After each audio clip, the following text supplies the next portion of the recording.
Bonjour! Daddy, Mami, uwi sa Philippines. Let's go!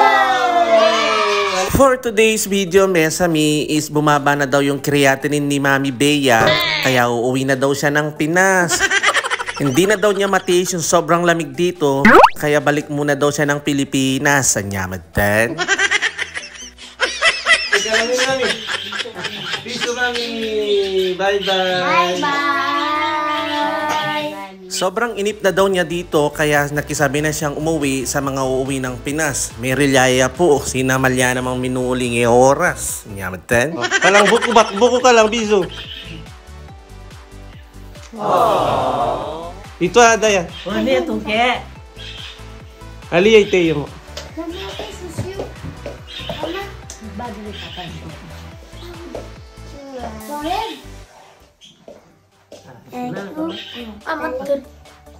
Balik ka dito ha. Antay ka namin ha. Manadayan.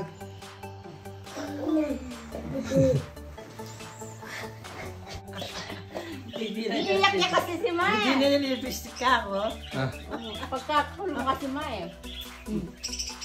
Ingat ka nga na yan. Saan nyo na ako kay cellphone? Kapila kayo muli. O tama na lang kayo, panalangin niyo ko. Ako sasabi. Wow, ikaw din ma, manalangin ka na. Gama na lang kami ma. Sesa niya pa mo rin yung sarili mo eh. May pagbala mong bawal yan mo nakakanan na. Patalastas ha. Ah? Ciao. No, ciao. Ciao ko siya pa. Magbalik ka na eh. Tuloy na talaga si Mami Bea na uuwi, wala nang makakapigil sa kanya. Ang alam niya kasi is mamamasyal lang siya dito mga 2 to 3 months. Pero in fairness, umabot siya ng 1 year and 4 months. Kaya sobrang inip na siya, lalong-lalo na kapag nagtatrabaho kami, mag-isa lang siya sa bahay. Baling weekend lang namin siya kasama, kaya heto, naboboring na siya, kaya gusto na daw niyang umuwi ng Pinas. At bumalik nga dito si Tito Ryan GTV para mahabol niya si nanay bago umuwi ng Pinas. At saktong-sakto, dalawa kaming maghahatid sa kanya dun sa airport. Saying goodbye. It's never an easy thing. Iwan nito, ito pa oh. Yung mga anak mo. Maya pa Ciao. yun ako, may alam ba na eh? Ciao. Ngani atot. Ngani ma ratot. Mamaya na lang pala yung hug and kisses ko kay nanay dahil doon pa kami sa airport na maghahatid. Kaya mamaya na lang ako magdadrama. Ang yaman ka. At fast forward na nga, bali kararating lang namin dito sa airport. Yung biyahe kasi dito is simula sa amin hanggang airport is mga 30 to 40 minutes lang. Basta walang traffic. Bali kasama palang uuwi ng Pinas ni nanay ay si Tita Grace, si Tita Jonah, si Tita Susette at si Tito Johnny. Wow! At fast forward na nga, pagpasok nga namin sa loob is nakita na namin si Tita Susette. Yung biyahe niya is alas 6 ng gabi tapos alas 9 ng umaga is nandito na siya. Tapos 2 hours before bago mag-check-in nakapila na. Kaya shout out sa inyo kung ganito din kayo. Nyamatan. At habang hinihintay nga namin sila mag-check-in, heto nakita namin si Santa at saka si Reindeer. Eto nakipag-jamming muna kami at nakipagkulitan. Yahoo! At dahil nga go na go si Reindeer, TikTokers din pala siya. Kaya heto nakipagsabayan kami sa kanya.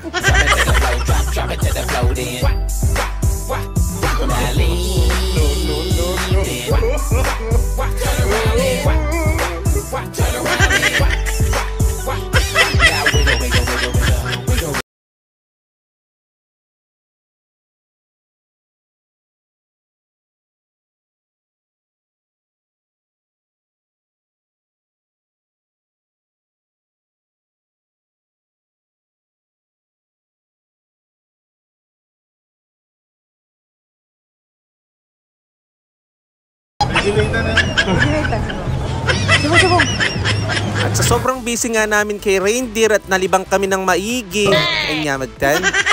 Hindi ko na tuloy na videohan yung pag-check-in nila kasama si nanay at nakita ko na lang heto nakaupo siya. Eto napansin ko si nanay habang nag-iintal ng wheelchair. Iniisip niya siguro kung magkano yung palitan ngayon at iniisip niya kung magkano yung palit sa mga dala niyang mga euro. Ang nyamatan. At after 10 years, dumating na rin yung wheelchair na pinakahihintay nila. Yung pinakauna sila pagdating sa check-in, tapos sa embarkment, pinakalas pala sila. Ang nyamatan. Dahil pwede pa sumunod hanggang dun sa embarkment, sumama pa kami at tinatid namin sila hanggang dun sa pumasok sila sa loob. Yahoo! Kaya heto na yung moment na magpapaalam na kami kay nanay. Walang nag-iyakan dyan kasi nafe-feel namin na babalik talaga siya dito. Promise. Bilisan niyo. Tatay.